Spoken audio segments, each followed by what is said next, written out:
আসসালামু আলাইকুম। সবাই কেমন আছেন? আশা করি সবাই ভালো আছেন।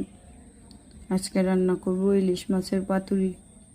এটাকে আমরা ইলিশ মাছের পাতুরি বলি।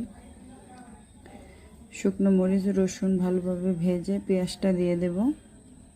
পেঁয়াজটা ভালোভাবে লাল হয়ে আসলে ডালটা দিয়ে দেব। ডালটা দিয়ে ভালোভাবে একটু নেড়ে কষিয়ে নেব। তারপরে রাইসটা দিয়ে দেব। আমি এখানে রাইস নিয়েছি বাসমতি রাইস, ফ্লেভারটা ভালো আসার জন্য।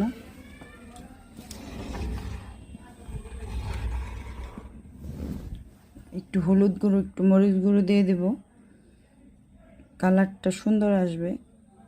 এখন একটু পানি দিয়ে দেব পরিমাণ মতো।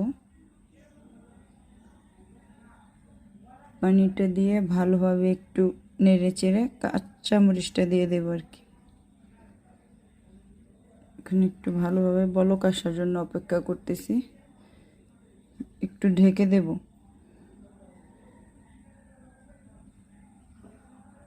এখন দেখি মাছটা দিয়ে দেব। মাছটা বসিয়ে দিতে হবে ভালোভাবে, যাতে ভালোভাবে সেদ্ধ হয়। রাইসের ভিতরে ভেতরে দিতে হবে সুন্দরভাবে। এই খাবারটা খুব মজা, মাঝে মাঝে রান্না করি, খুব মজা লাগে। ভেতরে দিলে কি মাছটা ভালোভাবে সেদ্ধ হবে। আগে থেকে মাছটা হলুদ মরিচ দিয়ে মেখে রেখেছিলাম, লবণ দিয়ে। এখন ঢেকে দেব।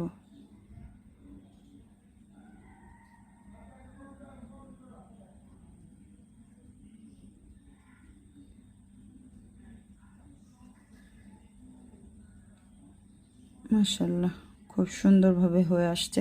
এখন নামিয়ে ফেলবো। আসসালামু আলাইকুম।